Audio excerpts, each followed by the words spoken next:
I am not afraid to kill you. I'm not afraid to add your name to the list of people who haunt this house. This is the Hinsdale House, one of the most, if not the most, haunted houses in New York.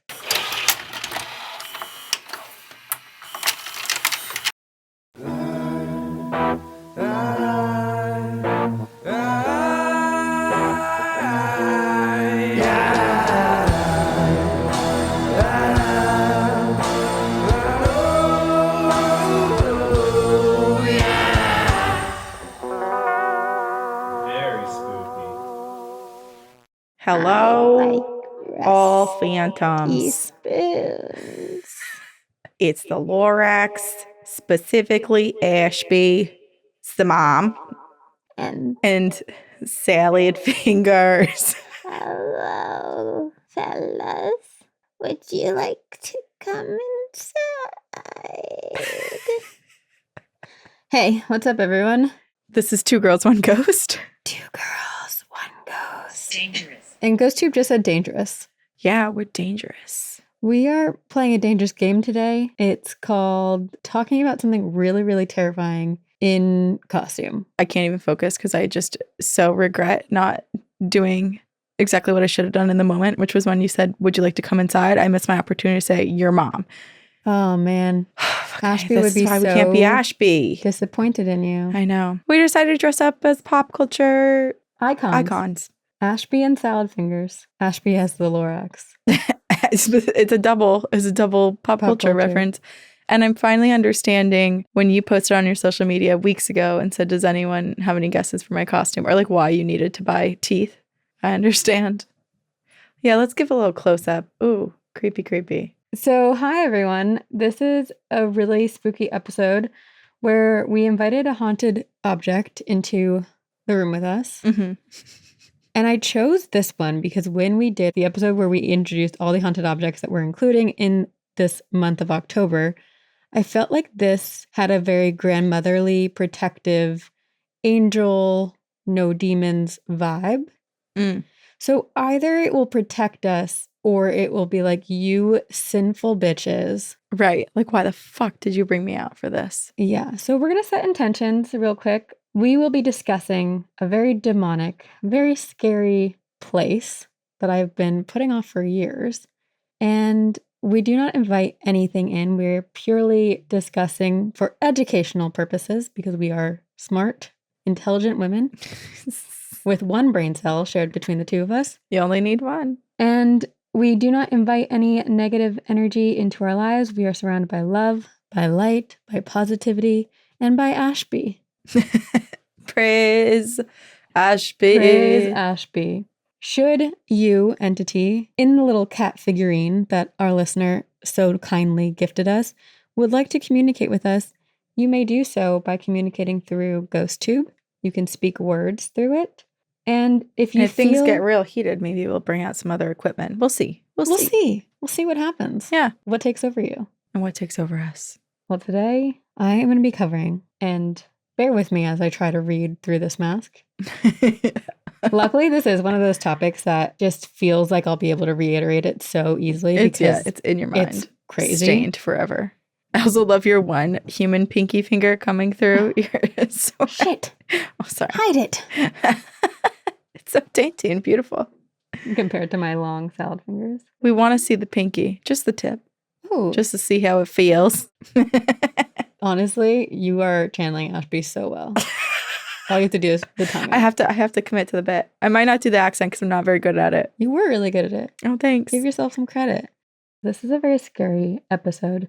And it is October. And when we do cover some of these darker topics, they do tend to open our listeners up. Mm-hmm. So perhaps while listening to this, set intentions, ground yourself, light a candle, air out the room. Don't drive while listening, but do what you want. This is going to be a two-parter. And today I am finally covering a place that I have long awaited and avoided out of fear, out of sheer volume. This is the Hinsdale House, also known as the Dandy House, one of the most, if not the most, haunted houses in New York. They were fortunate to get out. Whew, my heart just skipped a beat for a second. Did you say stupid? Okay, Oh. You know what I also am wondering? If this is the one who was rude to you. The cat doesn't like me? Oh, and also, okay, thank you. Thank you for calling us stupid because I meant to say so many other things. I was rewatching that Haunted with episode and I had a lot of epiphanies because I was saying over the years, I don't think I have had any experiences with this cat. Yeah. But I think I have. There were a couple of times where on Campfire Stories over the summer while you were on maternity leave, I disappeared from the ether. that I would put Ghost Tube on, and a lot of the words that were coming through were very similar to when we featured the cat figurine. And I think that one of the spirits that I thought was haunting the house was actually in this. So it might even have become a vessel for a different spirit. Right, because the person who gave it to us when we were on tour a few years ago, she was like, it's supposed to be haunted, but she hadn't experienced anything. She thought it was haunted by a cat. Right. But maybe it's become a vessel for someone else, something else. My gosh. And here we were at the top saying how nice and kind and protective you would be. Why is she here? It was you. Oh my gosh. Well, your lucky day, Miss Kitty Cat. I'm barely going to be talking because Sabrina is covering the Hinsdale House. But be nice to Corinne, little kitty cat. I like the way the blood drips down. Okay. From the outside, this home, the Hinsdale House, looks unremarkable. Just a lonely farmhouse. It's wood weathered by time and storms, but this house is so much more. Do not be deceived. Do not be naive. Okay. The Hinsdale House is steeped in blood, steeped in tragedy, and the land itself may even be cursed. It is a story centuries long, one with endless chapters of death, of occult practices, of failed exorcisms, and countless terrifying encounters with the paranormal. So to start the episode, I'm going to give a shout out to 2 books that I read as like my main sources for this episode, or the 2 episodes. The first one is Echoes of a Haunting, written by Clara M. Miller, previously named Clara Dandy, the owner, the woman who lived through. Oh my gosh, I love this. It's similar to when we looked at the Conjuring house and we were trying to do all the research on that house. I love when the people who lived it get to be involved in the retellings of it and like sharing their experiences and owning kind of the trauma that happened to them. No, I agree. And I think the Conjuring house is a very good thing to keep in mind with this episode. I can't laugh and smile, but your costume is just killing me. It's so good. Okay, and then the second book I read is called Hinsdale House, An American Haunting, written by Daniel Claes, who is the current owner of the Hinsdale House. Also, I just have to say, I know you don't want anything to be seen beneath your holes, but your mouth is actually so scary underneath it because you have black paint on, but there's a little bit of your actual mouth that can be seen. Yeah. Oh, I don't like that. What did it say? Turn it on? Oh, you're right. I didn't turn it on. Shit. Oh my gosh. This whole time. Well, we'll have picked up the audio, hopefully. Yeah. Wow, thank you. Good call. But like the light is catching your mouth and like glistening just so that it's really scary. And it almost like there's moments where I'm like, is that your tongue? And is your tongue black? And it scares me. Good, that's what I wanted. Yeah. Do the tongue thing to the camera though. Like dance, monkey dance. Ew, that is creepy. Mr. Fingers. Okay, so I think these are 2 pretty reliable sources for this episode and next episode. And so let's get into it. Finish. I can hear you. You can hear us. Good. We can hear you now. The Hinsdale House is tucked away at the very end of an isolated road at 3830 McMahon? I don't know. McMahon. Mick your mom. Road in Hinsdale, New York, just 65 miles south of Buffalo. This is a very small rural town in the Allegheny Plateau region of, can you guess where this house is? Well, I already know, so I don't want to guess. Appalachia. It's in freaking Appalachia. Despite what we know about Appalachia and despite what we can assume awaits us in this episode, this house resides in the beautiful New York countryside. Think winding roads, rolling hills, enchanting bird songs, fireflies illuminating the night skies. Think of the soft morning dew, a hot cup of coffee on the porch, watching the fog dance between the towering oak trees. In theory, this land, this home I'm is scared. beautiful, coated with nature's calm embrace. But let's be real. Peace and calm are not two words I'm going to use to describe this house or what you will feel during this episode. In fact, I'm going to quote Daniel Clace. He said, "The house's message can be as terrifying as this. Maybe. I am not afraid to kill you. I'm not afraid to add your name to the list of people who haunt hide. this house." The fuck? Yeah. What a freaking threat. That makes this Awesome. worse. I mean, I know bits and pieces of the Hinsdale House, but I feel like this just makes everything more ominous. It's like we're opening with a threat. Yes. I also did ask our friends Greg and Dana Newkirk what they think about the house, and I will share their opinion with you in next episode. But I also noticed that Daniel in his book, every time he talks about the house, he capitalizes the letter H because it is not an object. It is a place that is very, very much alive. Its own entity. So what the heck caused this home to become a living, breathing, terrifying entity? Is it the home? Is it the people who lived within it? Or does it go back even further? So next episode, we'll talk about like the history of the land and stuff. But this episode, we're going to talk about the house and when the Dandy family lived there. So the Hinsdale House was built in the mid-1800s, and sources vary, but sometime between 1853 and 1855, it was built as a modest, practical, 2-story wooden farmhouse meant to be a place for prosperity, a place to build a family, to build a legacy. And unfortunately, records are not clear as to who built the home, but multiple farming families lived in the house, like it transferred through families.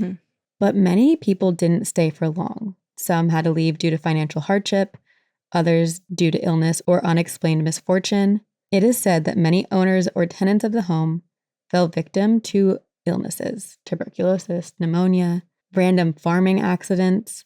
And now all of these things are common during the time. So it doesn't raise immediate red flags, but it is interesting that this house, from its conception of it being built as a farmhouse, is home to a lot of death, tragedy, and misfortune. I wrote, most of us played Oregon Trail, so we know. We know. You died from everything. Dysentery. Mostly dysentery. Mostly. There is one tragic story that has been told through oral history, but again, isn't recorded in documents. But it is the story of a man who lived in the Hinsdale farmhouse sometime in the early to mid 20th century, who is said to have died by suicide inside the home. So it really does seem as if illness and misfortune has clung to these walls of the Hinsdale house. And according to locals, families frequently sold or altogether had to abandon the home. So by 1970, when the Dandy family moved in, this home had already garnered a reputation of being unlucky. Of being cursed. And unfortunately, or unluckily, the Dandy family was very unaware of this reputation. Which brings us to the family that brought the haunting of the Hinsdale house to the public eye. Not because it was the first haunting, but because of the many failed attempts at exorcising the paranormal from this house. Oh, man. It's just like one of those places where it's like, I want you to go. It feels like it wins. Immediately. As you start talking. Okay. Well, I'm not because I live here. So it's so interesting. I'm like, who is this? Why don't they like me? I don't know. But at least now we know who it is. I know. I actually don't really care that you don't like me. But I feel sorry for you because you have to sit through this. I feel sorry for you because Corinna's a delight if you give her a chance. Huh? Okay, so our story now begins with Clara Miller, who married Phil Dandy in July of 1955. And they spent much of their early married years together living in Buffalo, New York.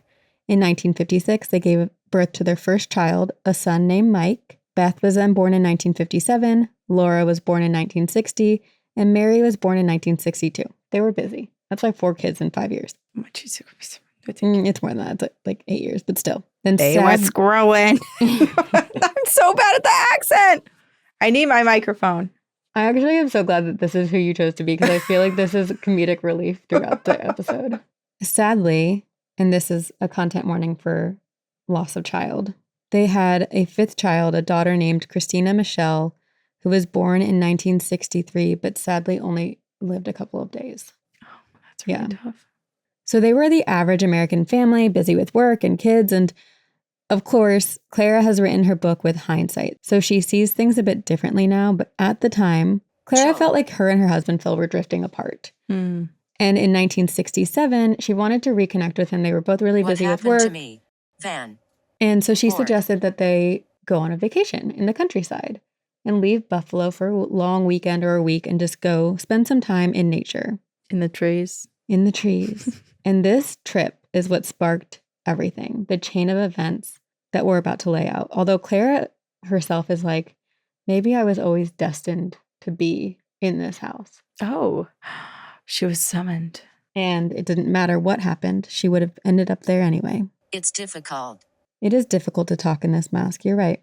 So this vacation, they got out of the bustling city and they went into Allegheny State Park. It was filled with bliss, they felt rejuvenated, and even their Catherine. children seemed to thrive in this more relaxed atmosphere. And then Clara was like, well, maybe we should start to look at moving out of the city and making this nature escape more permanent.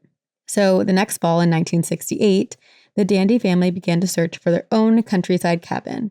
But at first, this cabin was just going to be a place to escape to in the weekend. So this is not the Hinsdale House. This is a small step towards living in the country full time, a small step towards moving into and finding the Hinsdale House. So in 1968, the Dandys found a cabin near Cuba, New York, and they would drive up nearly every weekend to explore. They would go on hikes, take in the sights, and take in the fresh country air. So they find this like weekend cabin that they go to, and this is in 1968. But Phil is finding it harder and harder to join them. He keeps getting stuck in the city, working nonstop. And it seemed like these weekend escapes were no longer enough. And the family was really aching to live in the countryside full time. Or perhaps they were being called there by something deeper or darker, something predestined. I don't like that. So playing into this question of destiny, the same woman, Donna, who had actually sold the family the cabin in Cuba, New York, reached out to Clara and she's like, you know what? I actually have a farmhouse for sale in the same area, and I think that this house is just right for your family. The destiny again. It's like they're being drawn there and I know. everything is aligning to pull them in. That farmhouse was the Hinsdale House. Clara Dandy, now who goes by Clara Miller, wrote in her book the following. That day, the day Donna took us to see the place, we were hooked. Later, that tendency to be drawn to, absorbed in, and sometimes obsessed with the house became more apparent. But on this day, it really gave us hope for a brighter future. Little did we know. When they went to look at the house, there was nothing sinister about that tall pine tree at the beginning of the drive. There was nothing off-putting about the spring house. And there was nothing threatening about the large pond at the side of the house. Left. To the Dandys who were leaving Do the you city like life me? behind them, this home and the deafening silence was heavenly. I feel like this is kind of what we talk about sometimes where it's like, oh, wouldn't it be so peaceful to just like live in the middle of nowhere? Yeah, I if it need wasn't the this. Hinsdale House. Or actually, any of the surrounding area, really. So then in the early 1970s, the Dandy family bought and moved into the Hinsdale House. But at first, they slowly moved items up. So they weren't Warning. full-time. They basically, like every weekend, they would do these mini moving trips where they would load up the car, Watch drive it. a whole haul up. What does it say? I don't know. Why am I Okay. here? Why am I here? Well, you're here to... Are you okay? Do you get lightheaded? Yeah, a little bit. Sorry. I like forgot where I was for a second. I'm here. Maybe this is the one who was also touching you. It's also like having a lot of fibers enter your mouth is also It's a little a little distracting. Yeah. I will say recording in costume isn't always practical, No. but it's fun. It seems so joyous until we have to sit here Yeah. for like 90 minutes. But we hope you enjoy it. Everything's for you. And your mom. Okay. So they do these like mini moving trips and they drove a 1970 station wagon, a car that had never given them any Valid. trouble. But on one of Statue. their drives to the Hinsdale House, their car suddenly and inexplicably overheated and boiled over. Jesus. From that day on, the car's radiator plagued them with issues. And no matter what they did, no matter how many times they went to go get it checked up on, no matter what, this car would always act up. And this is something that is a very common thread with the Hinsdale House. So many people Move quickly. have issues with their cars. Interesting. It's one of those things that like sometimes when poltergeist and demonic activity is so intense, I feel like it does extend to cars, whether it's either trying to get people to crash or the cars not work and like keep them there, or just follow them to work and be like, you're never safe. Redemption. Oh, you're trying to go on a camping trip to escape me? I'm here too. I think that's what it is. Because there are certain times where I'm like, oh, is it trying to prevent them from going there? And maybe at first it was, but then whatever entity that was couldn't help anymore because it did some pretty horrendous, terrifying, harmful things to cars. Again, so much can be said in hindsight. Unfortunately, they didn't have that until it was too late. So finally, on July of 1970, the Dandy family fully moves into the Hinsdale house. It's Phil, 39, Clara, 37, their oldest son, Mike, who's 17, Glad. Beth, 16, Laura, 12, Mary, 11, and all of their pets. And they have like a whole menagerie of pets. They have 2 dogs, a cat, a raccoon named Princess, Oh my God, I love that. who literally was litter box trained. Oh my gosh. They had 4 guinea pigs, 2 parakeets, 2 finches, and a woodchuck named Nipper. Wow, they were really living life. They Candy. loved their It's like a Disney princess movie, right? Like, and the fact there's that Snow White. they were in Buffalo with all those pets, no doubt they needed to be in the countryside. As with many stories like this, and again, reminds me a lot of The Conjuring, the unusual activity began right away. So remember, they spent the whole summer doing these like mini moving trips, right? So they had presumably gone up the weekend before this. They move up July 1970, and this is their full move. When they get to the house that day, the house is filled with bees to the point where you can't even see into the window because they are like covered in live I'm watching bees. you. Oh, Like the windows are black with bees. jeez. So all of a sudden, That's it's infested with bees. And that's also, I'm just like thinking logistically, like that's a hard one because of the process for bee removal. It's like bats. Like when you have a bat in your house, it doesn't mean that you can get rid of it all the time. Right. So they hired an exterminator and eventually they're able to actually move in. But now this is Green. like coupled with like literally shoveling thousands of dead bee carcasses out of their home. The Dandy family begins to move in. They begin to settle into their house. And at first, the biggest issues seem to be just from buying an old house. Truly, like the furnace was literally a Hide hole. now. Was a hole. Hide now. Did hide? Yeah. From what? Come and find me. If there's I'm anything inside negative here, your mom. it's not welcome here. There's no negativity allowed here. We are surrounded by love and light and Ashby jokes. Okay. The furnace was literally a hole in the living room floor that you had to drop a lit match into. Wait, I kind of love that. But how dangerous is that? It's so dangerous, but it feels so old school, you know? Like when people pop their own corn. Right. But like you just have to like hope it lights and no one falls in there. What if something goes wrong and you like try to lean in and grab it and you're just lit ablaze? Exactly. Terrifying. But there were some other less natural things that they had to deal with. Like the fact that their dogs kept Blessed. bringing home bones. Huge, long bones. And at first, Clara thought they were animal bones. They lived in the woods now, right? So like they're like, it's probably deer bones. And she kept disposing of them and was pretty grossed out. Pray. Yes, we should pray. Also, I think you're right about this figurine because I'm freezing cold. Really? Yeah. What Like, is her I'm like deal about with to you? shiver. I don't know. And normally I'm hot because we're like under lights and I stuff in know. here. Wait, Ooh. that's wild. Yeah. Okay, Girlfriend, you're going home with Sabrina later. for sure. But you're not allowed to harm Corinne. I think we're just sitting together, Okay. watching you. Okay, cool. Do you need it? Do you need what? Do I need Corinne? Yes. And she's a her, not an it. Well, I don't know what I am.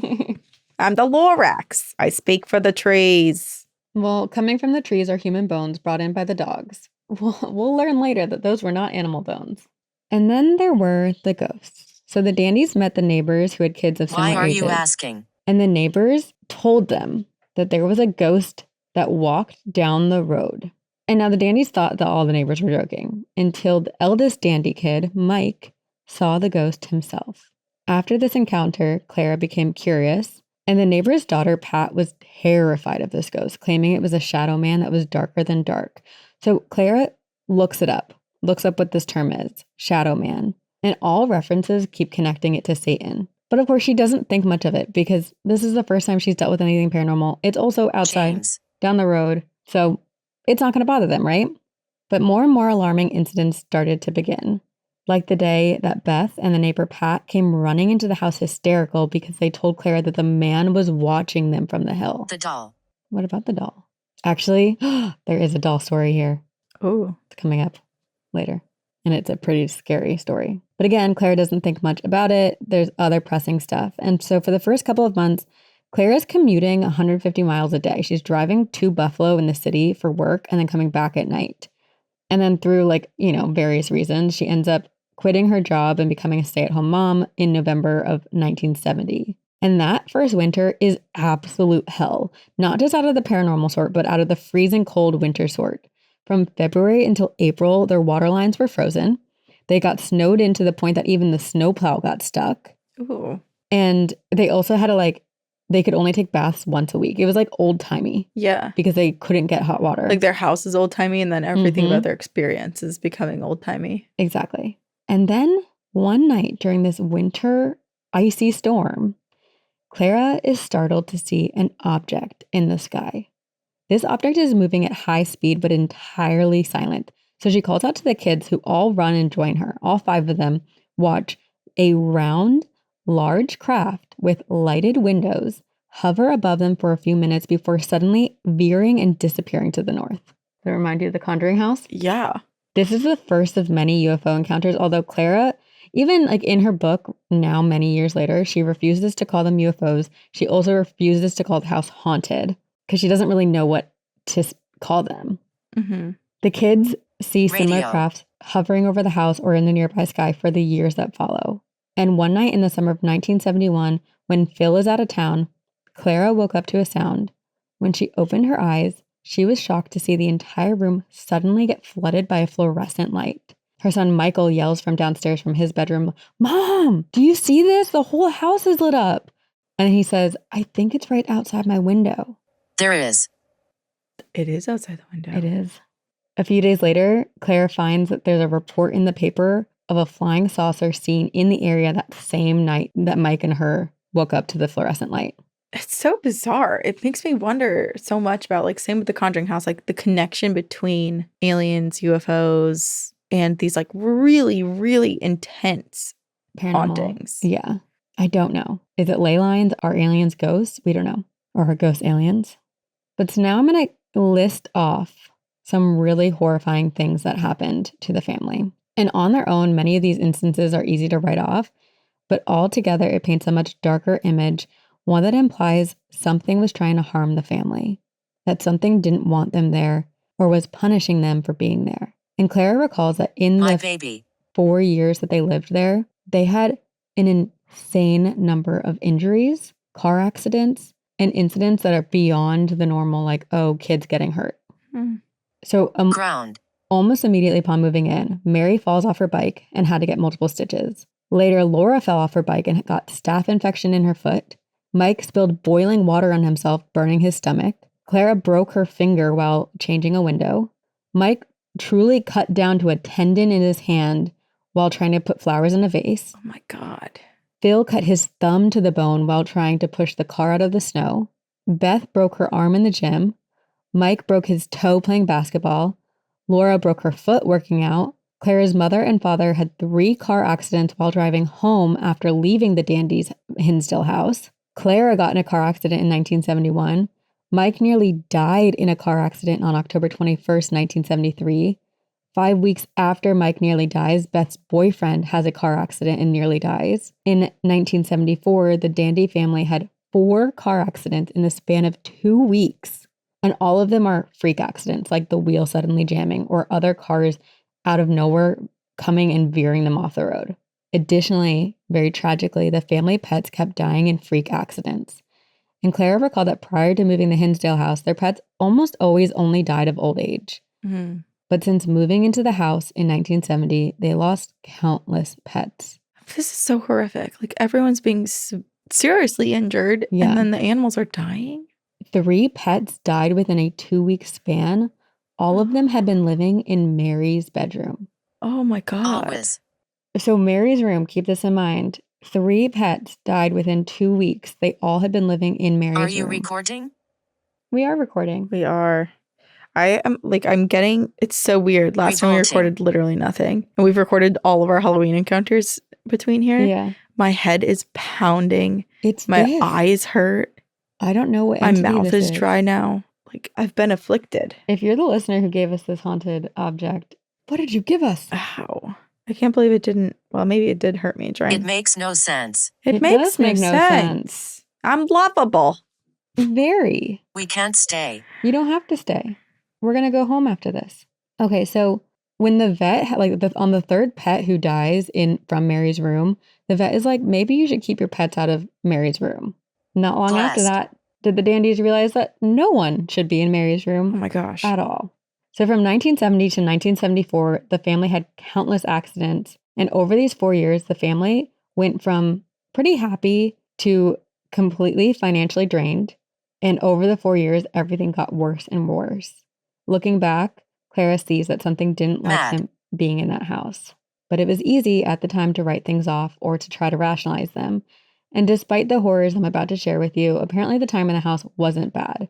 It was an otherwise very happy place filled with picnics, hosting family, swimming in the pond, gardening, and so much more than just the paranormal encounters. And things started out slow, an odd encounter here or there, Timeless.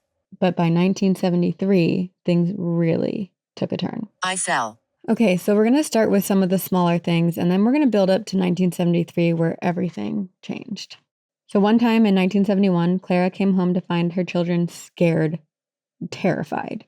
They were adamant that someone had broken into the home, and Robbed. sure enough, all of the clothes in Clara, Laura, Beth, and Mary's drawers were completely pulled out of their drawers.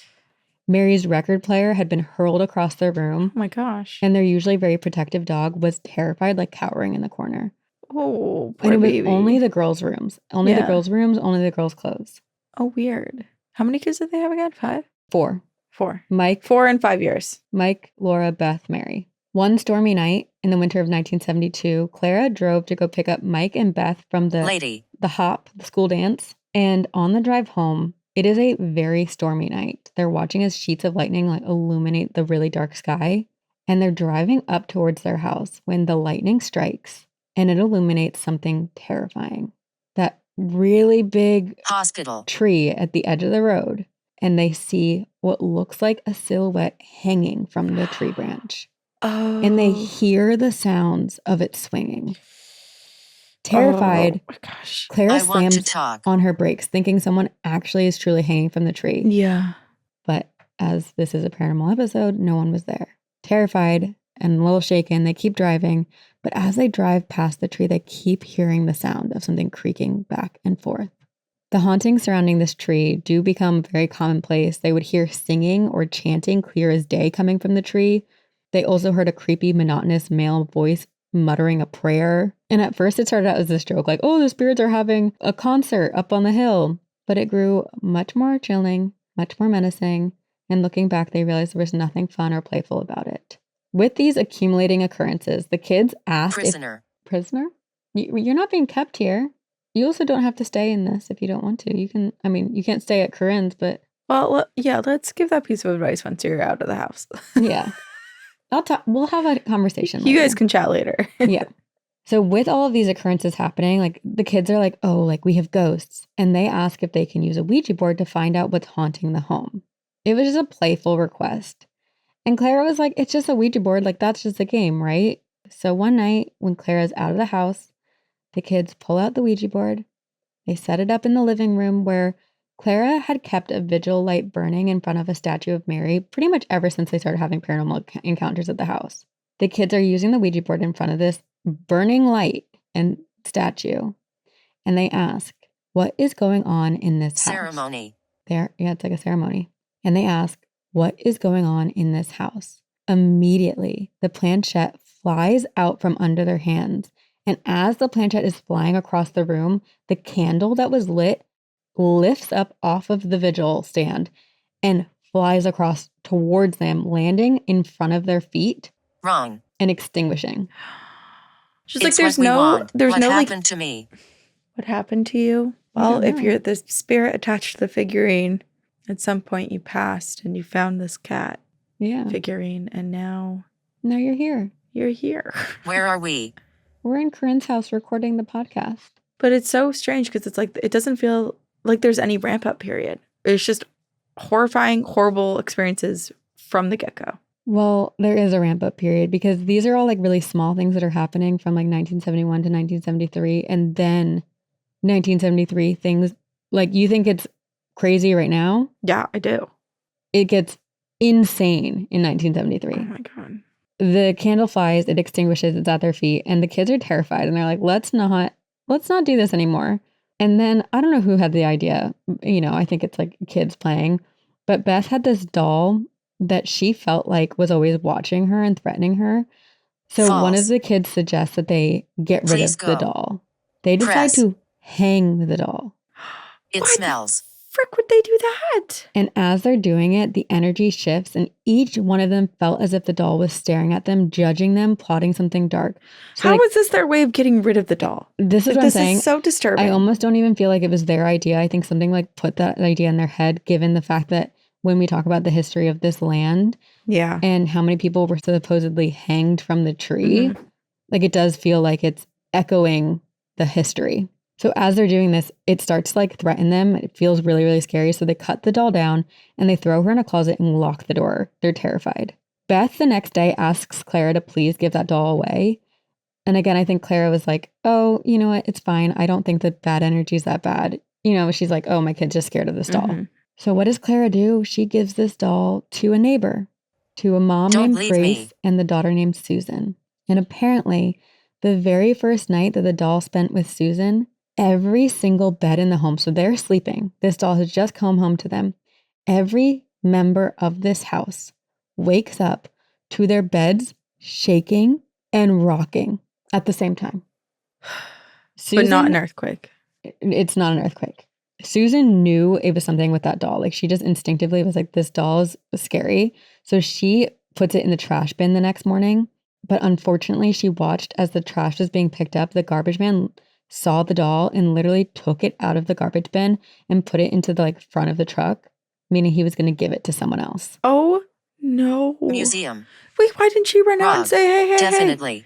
That doll is got some spicy energy. I do not know. But getting rid of the doll didn't do anything for the Dandy family because, like I said, 1973, the year the things changed. As time went on, the world around them began to shift. Birds started acting crazy. The atmosphere kept growing thicker and heavier. People stopped being able to sleep. And again, in recollection, a lot of people are like, oh, like each of us started to shift, like energy, characteristics. Like Clara used to wash the dishes and she would always sing. And in a letter that Deep. Beth wrote to her, she was like, Mom, I hope you notice that like something has changed in you. You don't sing anymore. Oh, that makes me so sad. Phil and Clara are growing further and further apart. Phil's seldom coming home, and he's instead staying with Clara's parents near the city, which I think he did still work in the city, but it's interesting that he's choosing to spend less time at home. Yeah, and Even- it's not like he's running from her or their marriage. Like he's Right. staying with his in-laws. Yeah, exactly.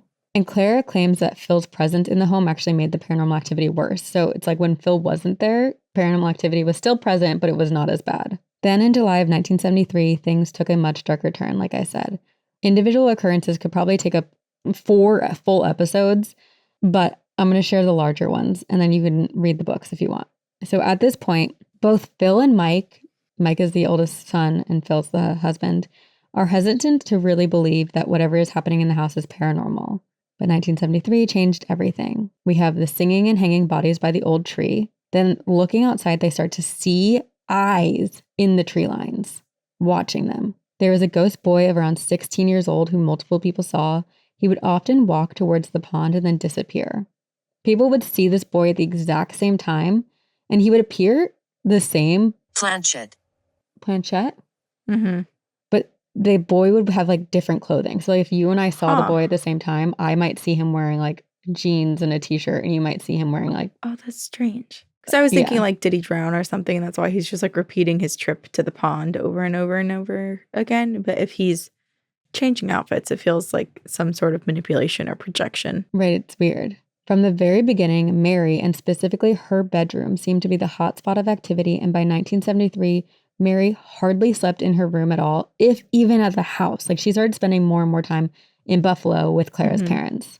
And then the entities started targeting Beth and Laura. Now that Mary's kind of spending less time there, the entity's like, well, there's 2 more girls. Nearly every night there was stomping, scratching, or banging of some kind. On July 2nd of 1973, Clara wakes up to a terrified scream. It's 3:30 in the morning, and she runs to find Beth in her bed, covering her eyes, terrified. When Beth finally calmed down, she explained that she went to go get a glass of water, and when she got back in bed, something jumped on her stomach. She thought it was one of the cats until this thing came and started attacking her face. She pushed it away and it felt soft and furry. But keep in mind, their pets never did this. And it was also smaller than a cat or a pet. But when she knocked it off, she noticed that it didn't hit the ground. It's just hovering there? No, it just disappeared. 38. Oh, it fully disappeared. Between July 2nd and July 4th, 1973, multiple items in multiple bedrooms were thrown across the floor. And on the morning of July 4th, Beth woke up to a really severe burn mark on her leg. And this is when Mike, the eldest, who was kind of hesitant to believe in any of the paranormal, kind Rational.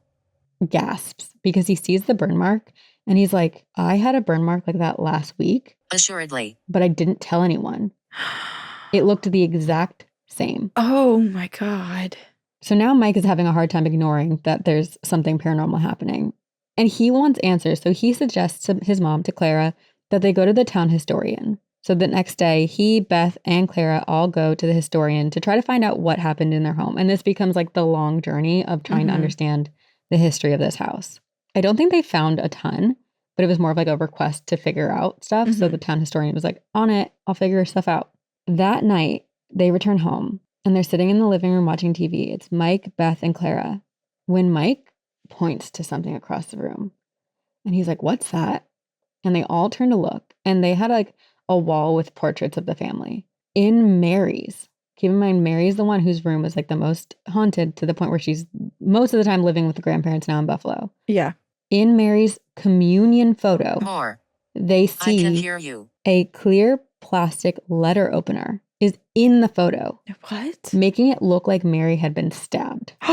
We command it. Oh, I don't like that at all. It's This is so typical violent. too of like, yeah, really intense poltergeist activity where they do things that are displays of religious belief for the family who is enduring the haunting and then basically like tries to taunt them or do. Yeah, There is. it There serious. is. Yeah.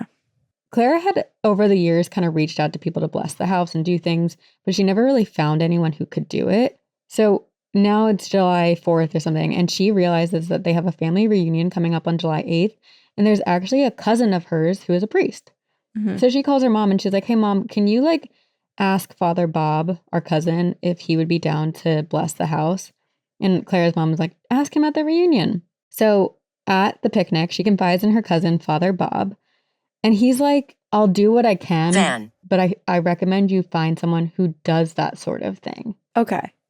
Meaning that he can bless a house, but he doesn't really deal with the paranormal. Yeah. He doesn't think that whatever he does is going to be strong enough or appropriate for what they're enduring. Yep. They basically plan that Bob is going to come by later that week. But before Bob comes, when they're back at the house, a lot of crazy things happen. They wake up to find the charcoal lighter in the bathroom next to the water heater. Like someone had like put it trying to light a fire. We command it. Additionally, Beth found burn marks on a set of curtains and burn marks in leaves of their plants. And all of these burn marks are the exact same size, exact same shape of the burn mark that she found on her leg that Mike found on his leg a couple days earlier. It's, yeah. So now Clara is taking Father Bob's advice. And so she's been like searching in the paper, trying to find other priests who does that sort of thing. And that's how she ends up getting connected to a man named Father Alphonsus, who will play a very large role in this story. We'll call him Father Al. So she calls him, but he's not in. So she has to wait. I'm not from here. That Tuesday, July 10th, Father Bob and Clara's parents come to Hinsdale House. And as promised, Father Bob blesses the house. But as he's doing the blessing, Clara knows that it's not doing anything because the atmosphere in the house gets thicker and heavier as the blessing is happening. 2 days later, Father Al returns her call and decides to stop by that afternoon. And Father Al becomes this like true light in their lives because Are you sick? are you sick? Yeah. Kinda. A little bit. Maybe now they're getting to know you Spell. a bit better Are you going to do a spell on me? to make you feel better. He does so many exorcisms and blessings on this house, and while they never really work, he is such a positive light in their lives. Like his personality, he's just very charming. He's very nice. And anytime he leaves, the family just feels a lot better because he just provided them with a lot of positivity. He's also done a lot of work in the paranormal world. So when he examines the house and he hears Clara's story, he tells her they're likely dealing with a poltergeist. I do like that they have this guy that they not only can trust and can confide in, but also that it does feel like he's Finish. there to protect them, right? Like it's finally someone who's going to Spell. understand things. Finish the spell. Or he's doing a spell, maybe. Like kind of like it's a ritual. Truth. True? Troop. Okay, so not too long after Father Al comes, Liar. well, he doesn't mean to lie. He thinks he blesses the house and it just doesn't work. But not long after coming to the house, a neighbor who Clara had confided in Loss. some of the paranormal activity that was happening comes to Clara and is like, hey, I know a psychic named Wally who can help you. And Clara is like open to doing anything, right? And she just wants answers to try to understand what's happening in her house. Unfortunately, this psychic, and I don't think they meant any harm by it, but the test that they did determined that Clara was powering the events in the house, that like Clara, the mom, was responsible Feminine. for it. And that the youngest Mary was actually channeling that power, turning it into a poltergeist activity. Which, if you're a mom and your family is being plagued by like paranormal things and you're told that, hey, you're actually the power behind this entity, you would become like, oh, it's all my fault. Right. It's so shitty. And then you're like, well, do I need to leave? Or like, what do I do to fix this? And Go this away. starts, Yeah, you think like, you do would I think need to to go go away. away? And this really starts eating at her to the point where it actually makes her mental health worse. It makes all the paranormal activity stronger because what does something dark want? They want to weaken you and become stronger. It consumed her so much that she stopped eating and started to lose a lot of weight. As the days passed, Clara felt certain that the house and the entities were getting stronger because the humans living within were getting weaker. One afternoon, Laura, Mary, and their friend Cloud. Susan were swimming in the pond while a bunch of others were sitting outside of the house enjoying the warm summer day. When all of a sudden Mary and Susan come sprinting into the kitchen, No talking energy. about a woman they had seen dancing on the other side of the pond. This woman had red hair, big blue eyes, and buck teeth. This woman was like spinning around dancing until she disappeared in the tall grass. Wait, that's a weird way to describe her as having buck teeth. Because like, how could they see all the way across the pond? Well, that's exactly why it's so weird. It's like, how did they see every single detail? And not only did she have buck teeth, she had red lines down every single one of her teeth. Yeah, I don't get it. Phil thought there was like a real woman on the property. So he runs Yeah. over to the pond and he's like examining everything. There's no footsteps. There's nothing. There's no sign of anyone being there. And that is when Mary just so nonchalantly goes, I'll bet that lady died on the tree being hanged. Her eyes were bugging out of her head. Oh, well, there was someone who, Mm-hmm. that makes me sad for her appearance too. In the dark. Yeah, but then she's like also dancing and like it almost feels like she's luring them into the woods. It's kind of creepy. Yeah. So Phil looks to his wife, Clara, and goes, I think you should call Father Al again. So that evening, Father Al and his friend Father Dermot come to the house. They bless the house and they tell the dandies, don't worry, you'll never see that woman again. But they were wrong. And by the end of July 1973, the spirits were becoming more and more active, no longer just outside of the home, but they are now inside the house. It's by this time that the family basically decided to close up Mary's room entirely because the atmosphere in there had gotten so bad. They described it as a vacuum that just even walking in there, it felt like you were moving through molasses. And it felt like, you know, when you're flying, you'd like pop your ears because the atmosphere changed. That's how it felt walking Filthy. into a room. Ooh. Even in the heat of the summer, Mary's room was freezing. One time, Clara tried to light a candle in the room to clear the energy. And as she lit the candle, a stuffed animal, she's in the room by herself. Madison. A stuffed animal is thrown at her and hits her in the back of her head. She's utterly alone in the room. So now Mary is staying at the grandparents' house as much as possible. Or when she would stay home, she would sleep with her mom, Clara. Despite closing off Mary's room, Beth, whose room was right below Mary's room, kept hearing furniture Please. moving around in Mary's room. Like she would hear things shuffling around, but they'd go up and no one was there.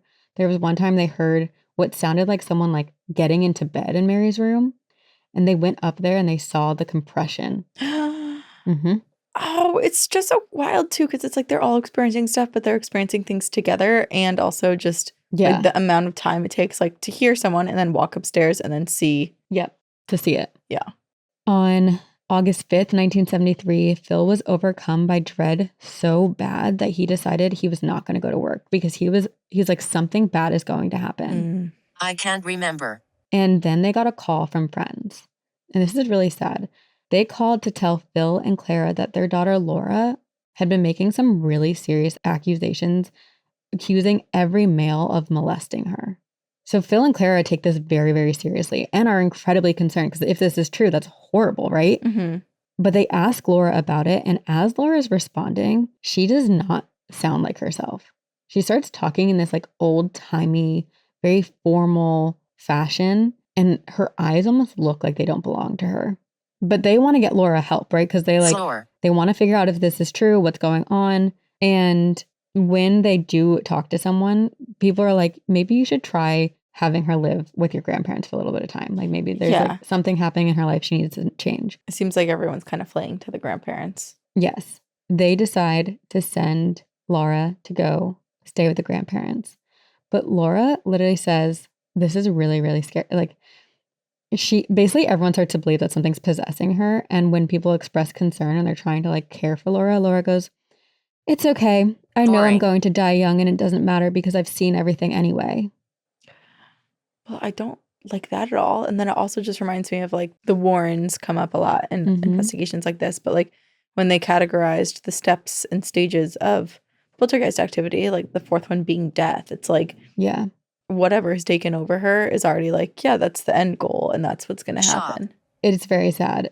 Yeah. And it's hard to, is the house impacting them? Was this always going to happen? I definitely think the house is playing a part. Why am I here? But I don't know that the house is responsible for Laura thinking she's going to die young. But so now Laura's spending more time at the grandparents' house, but now with Laura's absence, the spirits are like, we need to find another vessel. And it chose Beth. It started on August 12th. Beth was in her bedroom when all of a sudden she sees a woman with long, dark hair standing in her window, outside of her window, beckoning her. She described the woman as having filthy, wet hair with big, dark eyes, pasty white skin, dead looking. But the worst part was the way that the woman was beckoning her. Oh. They didn't know this yet, but this is the beginning of what will become Beth's eventual possession. Jeez. But like I said, they didn't know it yet. And after this encounter on August 12th, they do have a few days of peace, which every time they had that, the family would get this hope that perhaps it was over. And around this time, a lot of rumors started to spread about the Dandy family and their so-called haunted house. And people were spinning a lot of tales. Like people were like, oh, the Dandy family is saying that like there's blood coming out of their pictures. Jonathan. Okay, well, sort of. One of their pictures is literally stabbed. So. Right. But it's also at this time. So like there's so many rumors being spread. And a reporter from the local Olean newspaper calls and is like, hey, I want to write your story. Clara and Phil spent a lot of time like between the two of them being like, I don't know if this is right for us, if this is good for us. But because of all the rumors that are being spread, they're like, you know what, maybe we tell our story our way. Well, what's interesting is blood coming down the pictures is just such a like the standard rumor would be. But what actually happened seems so much worse than that. I think what Clara and Phil, why they decide to agree to write this article is more that people are kind of accusing them of being liars and making up like outrageous stories when a lot of the stories that are being shared, they never even said themselves. So they agree to this article under one condition. All names and the location of the house is out of the story to keep them anonymous. But that's weird. How does that combat rumors? That's a good question. But I think they like didn't want like the location of the house to be anywhere. Okay, so it's still just like the haunted house of Hinsdale. Here's the real story. Unfortunately, when the article is published, it's on the front page with a big old picture of the house. And despite the names and address being left out, people are like, oh, I know what that house is.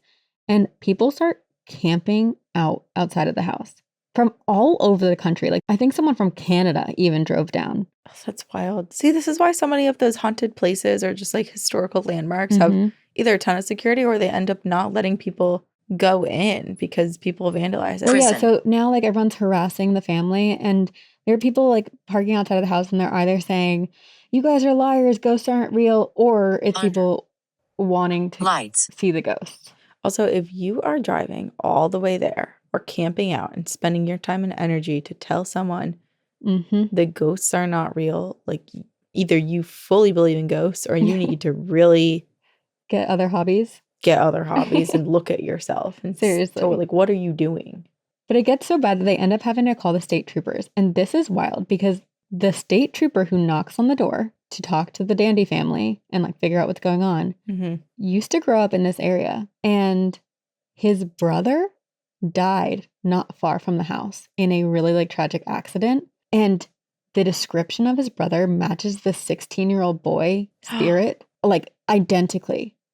And they get to talking and they like put these pieces together. So they obviously didn't know that. The sheriff's just talking and then they're describing this boy and he's like, oh my God, that sounds like my brother. Yes. Oh, I have chills. Ooh. Like it feels almost serendipitous. Yeah, and it feels like something drew him back to even be able to, maybe it was his brother, to understand what's going on. And Clara feels like this is fate. Like she's supposed to be putting these pieces together to try to understand the spirits. At the end of August 1973, things were escalating even more. One night they woke up to every single burner on the stove being lit. Thankfully, nothing had fallen on the stove or they had woken up right when it happened. But like, could you imagine? Like, it seems like something is trying to burn the house down or harm everyone inside of it. Father Al starts to come more regularly to perform blessings and exorcisms on the house. And Clara does recall that she would feel a very strong protective power when Father Al was in the house while he's doing these blessings. But the second the blessings were done, all that positive energy went away. So it's like he would have to do it constantly. Right. And was it the Smurl possession that they had everyone from their church come over and everyone was getting prayers and it seemed to work for like a hot second? 12 hours. Yeah. Well, and it's interesting because in this story, it seems like nothing helps stop the paranormal activity except for one of Mike's friends named Randy. Just some random guy named Randy? Yeah, Randy comes over and Randy wanted to see the paranormal so badly, but every time he came over, the ghosts were just like so silent. I love that. Like she starts to call him the ghost chaser. The ghost chaser. I wonder what it was. I wonder if it was just like he was so desperate that the ghosts were like, this is a fun prank. Maybe. Or if there was something powerful behind Randy that like made them all run. Whatever it was, it only lasted so long because the night that things get really, really bad, which I'm about to get to, it's like Labor Day, Randy was there. And Randy was like, oh, okay. I got all the ghosts I ever needed now. Despite all of these blessings, despite all these exorcism rituals going on, Beth is becoming more and more of a target. And at first it was just the woman in the window, but then it started becoming someone sitting at the end of her bed at night. And now it's not just the woman at her window, it's a man and a woman standing outside of her window at night and they're muttering. They're talking almost about Beth. And like Beth feels like they're talking about her as they're looking at her as she's trying to sleep. This is freaking me out because that was one of my childhood experiences. It wasn't outside of the window, but a man and a woman standing outside of my door talking and whispering about me. Oh, so creepy. Oh no, my brow. Did it fall? She then also sees that furry creature under her bed growling at her. She starts to smell a strange perfume permeating in her room. It was like there was a new entity visiting. And Beth now starts seeing who she thinks is Clara in her room. And there's one night she like kind of is groggy waking up and she sees what she thinks is her mother standing at her dresser, her back to her. And Clara, or who looks like her mom, asks her a question. Like they're fully having conversations. And then came the day that has since been known as the day all hell broke loose. Labor Day, 1973. Phil is getting ready to leave for work that night. How do I use it? When he gets that feeling again, that feeling of dread that something bad is going to happen, and he's like, I need to stay home. And this is now 1973. The family is like in pretty bad financial situation where so Clara's like, no, you got to go to work. Like you can't afford to miss holiday pay. Yeah. But Phil's like, no, I have to stay. Like something bad is going to happen. And sure enough, as like they're debating this, the atmosphere around them shifts and they see someone dart around the house. They think, okay, maybe someone's on the property. They go to investigate. They cannot find anyone, but they keep walking through really, really terrible cold spots. As they start back towards the house, Clara sees a girl standing in Beth's window. This girl had strawberry blonde hair, and it looked like she was sitting on Beth's bed. As Clara is looking up, seeing the girl in Beth's room, Beth is on the front porch and sees a figure dressed in white run in front of the house. This is now like dozens of entities like sprinting around the house, terrifying everyone. Which also makes me wonder, like, are they purposefully doing that or are they running from something? I don't know. So Beth and Mary go to investigate the woman in white, and it's not too long after that where Mary starts to scream because she is looking back at the house and sees Stalker. someone looking out at them from inside her bedroom, which has been closed for months now. So now they're terrified that someone's inside of their house. Clara and Phil go to investigate, and they tell Beth and Mary to stay in the kitchen. This is when Mike and Randy come home during this commotion, and this is the first time that Randy's ghost chasing abilities do not work. Beth witnessed the strawberry blonde sitting on her bed, and when Clara came to investigate, they literally watched the indentation from what seemed like someone sitting on the edge of the bed as if they like got up and the indentation rose. Clara calls Father Al. She's panicked. She tells them that they're under siege because now they've seen nearly like 4 or 5 different spirits inside and outside of their house. They all seem like different spirits. Father Al comes over and he helps everyone get calm enough to go to bed. But that calm is temporary. And Clara continues to research and look for help. On September 17th, she sees in the newspaper that this like psychic named Alex T is going to be giving a lecture at the nearby college. So her and Father Al go to the lecture. And Father Al asks this psychic Alex T if he would come to the Hinsdale House after the lecture. They told Alex nothing of the events that the family had been facing at the Hinsdale House. And so he comes in blind. Wow. He walks through the house. Higher. And they all sit down. And Alex speaks calmly and simply and says, "Did you know you had a mass murder on your property?" He then explains that he saw 7 spirits.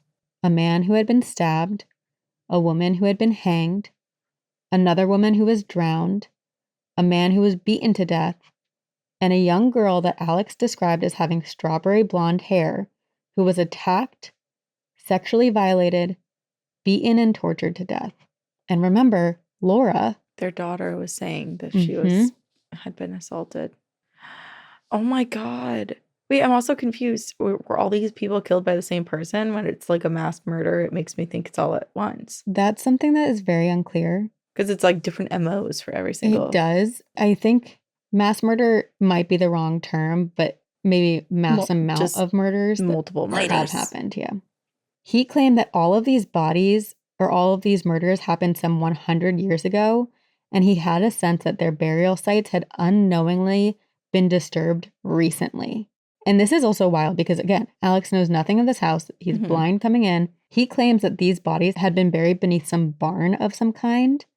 And that is when things click for Clara. Remember how so many things are happening by the pond? This pond is man-made recently. And what stood where the pond is now? A barn. And then they put water there to like... And remember how when they first moved in, the dogs would come in from the pond woods area with large bones? Holy shit. Give it back. Yeah, give it back. Give it back to the land. Yeah. Oh my God, the dogs got the bodies. Yeah.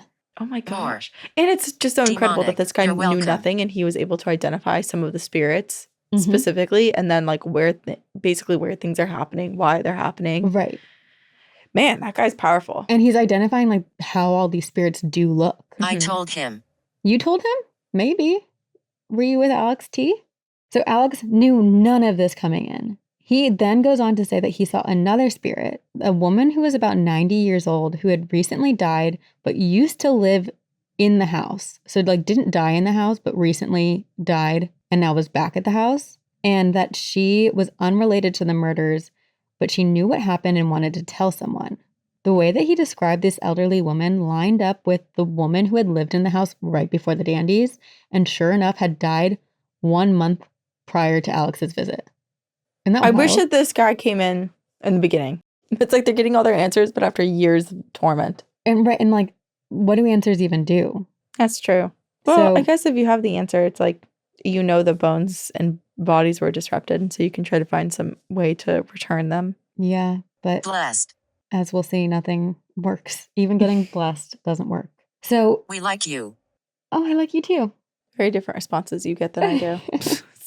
So Clara and the family did not know what to make of all of this, but Clara now felt determined to get answers. She wanted to find records of these supposed murders. And after Alex's visit on September 19th, 1973, the house falls silent. for basically an entire month. So they're like, oh, maybe Alex is the answer. Maybe getting the answer to who these spirits were was all we needed to do. Mm-hmm. They have an entire month of silence. But Claire should have known not to trust that peace. Because on October 21st, 1973, the spirits of the home tried to murder one of the Dandy family members. Next week, we'll step even deeper into the darkness of Hinsdale House. We'll uncover the chilling and multiple attempts to take the lives, to attempt to kill the Dandy family. Planchette. What did it say? Planchette. There's actually one more time that they use a Ouija board, but I don't think anything actually happens.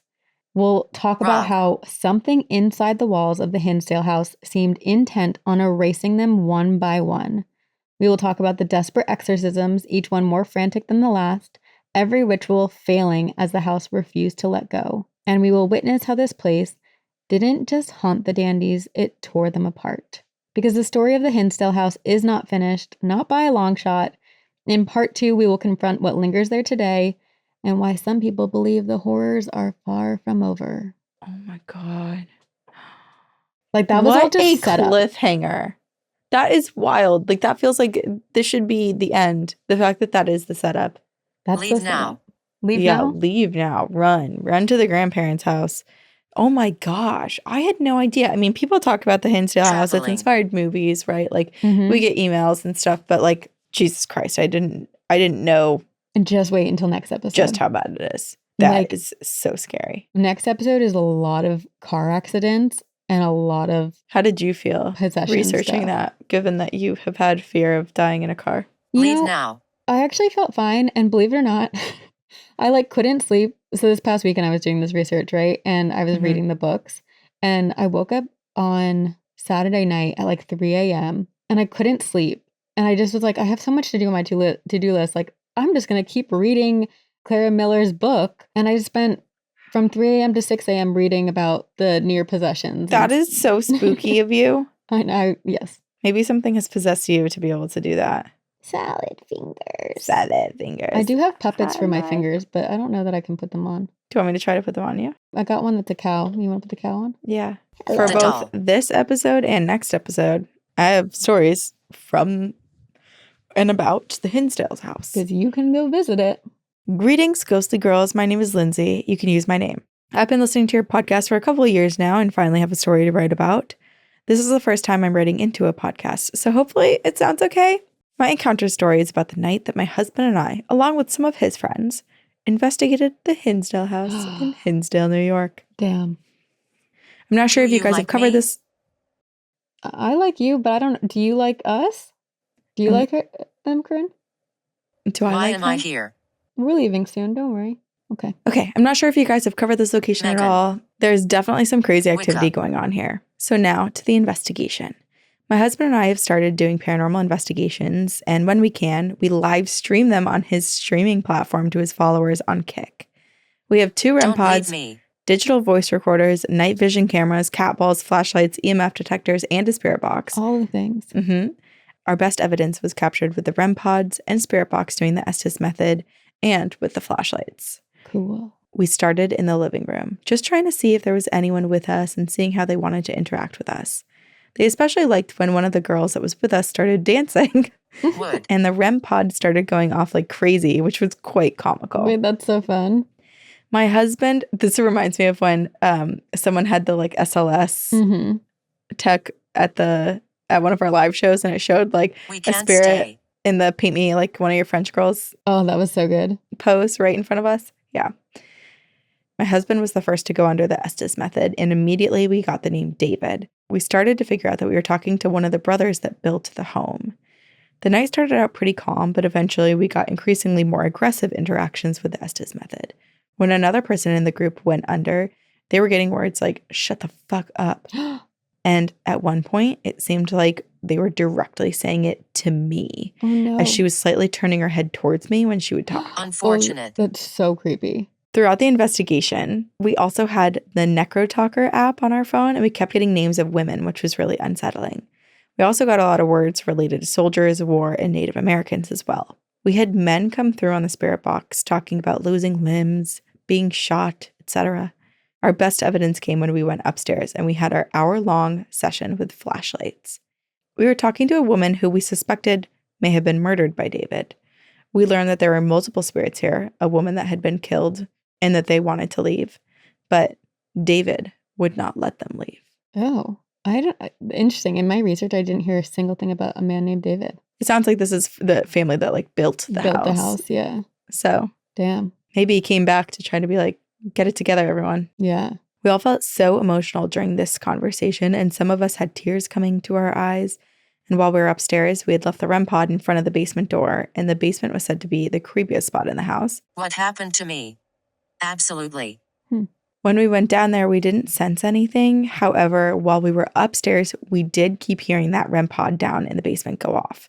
So I stupidly asked the woman that we were talking to if David was in the basement, if he was able to come upstairs, or if she could bring him up. Oh. Next thing we know, the flashlight stops going off and you could feel that the presence had left.